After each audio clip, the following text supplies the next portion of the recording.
মানে এখন আর ওর প্রতি ও যত যাই করুক মেয়ের ছেড়ে আসলো তারপর আপনার মনে একটা সন্দেহ কি মানে আপনি বুঝেন, একটা আয়না যখন ভেঙে যায় সেটাকে একটু একটু করে জোড়া লাগানো যায়, কিন্তু দাগটা কিন্তু ঠেকেই যায়, তাই না? সেটাই, মনটা ভেঙে গেছে যেহেতু ও ফিরে আসতে পারবে, কিন্তু ভাঙা মন জোড়া লাগাতে পারবে না। যাক, আপনি যদি আজকে এই এই সাক্ষাৎকারটা কিংবা এই ওর জীবনী কাহিনীটা শুনে থাকেন, কিংবা মানে ওর বয়ফ্রেন্ড সে যদি এই ভিডিওটা দেখে থাকেন, তাহলে অবশ্যই আপনার নিজের ভুল আপনি নিজে বুঝতে পারবেন এবং যদি পারেন ফিরে আসবেন, তাই তো? না না, আমি ফিরে আসতে বলতেছি না, আমি বলতেছি যাকে নিয়ে আসে তাকে নিয়ে সুখী থাক, তাকে যেন ছেড়ে না যায়। বিষয়টা কি এরকম যে জিনিস একবার স্যাপ মুখের থেকে ফালাই দিলে সেটার মুখে নেওয়া যায় না, এরকম কিছু? এরকমই ধরতে গেলে বোঝায়, কারণ কি আমি যদি সেপটা ফালাই সেটা তুলতে আমার ঘিন লাগবে, তাই না? এর থেকে ভালো ও না আসুক। মানে আপনি একদম মানে নিজের মনে নিজে বুঝাইছেন? আমি বুঝে নিয়েছি, নিজেকে আমি গুছিয়ে নিয়েছি। তাহলে আপনি কতদিন এইভাবে আর একা থাকবেন? দেখি আর কতদিন থাকতে পারি। মানে এই যে কতদিন একা থাকবেন এই কথা বলাতে একটা মিষ্টি হাসি দিয়ে দিলেন, বুঝলাম না বিষয়টা। মানে এটা কি, মানে কি হাসির মাঝেই আপনার কষ্ট দুঃখগুলো লুকিয়ে রাখেন সবসময়? মেয়ে মানুষ তো, মেয়ে মানুষের কষ্ট দুঃখ বলতে কিছু হয় না, সব কিছু হাসির পিছনে লুকায় থাকে, তাই না?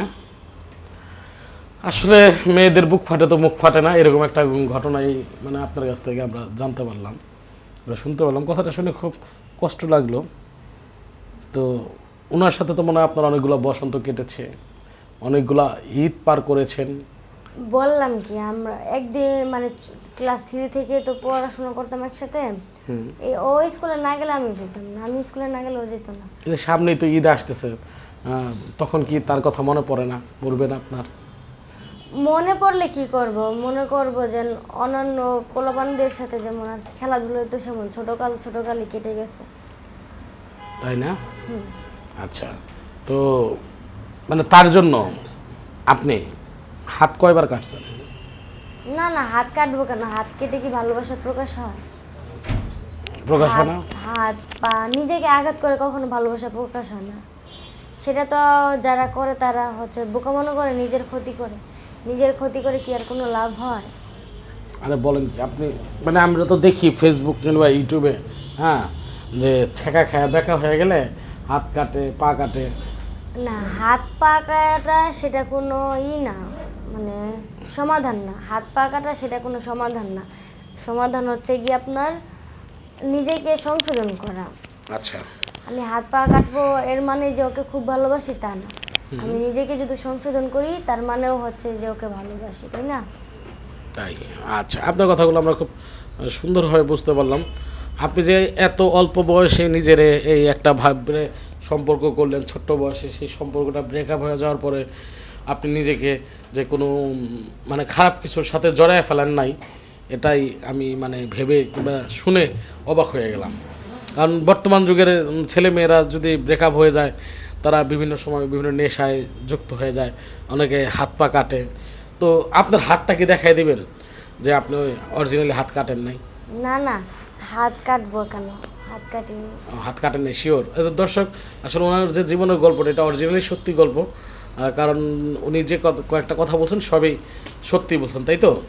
মিথ্যা কেন বলবো? মিথ্যা কথা বলে তো আমার লাভ নেই, তাই না?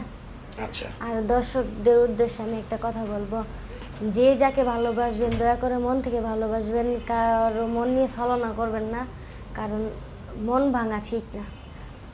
যে মনের ভিতরে সৃষ্টিকর্তা থাকে এবং কি যাদেরকে আমি ঈশ্বর মানি, আল্লাহ মানি, খোদা মানি, ভগবান মানি, যাই মানি, সে মন ভাঙা ঠিক না। আচ্ছা আচ্ছা, ওই মনের এখানে একটা গানের মতো, মন ভাঙা আর মসজিদ ভাঙা সমান কথা হলে আমার মন ভাঙলে কেন যাও বিধি বলে, তাই তো?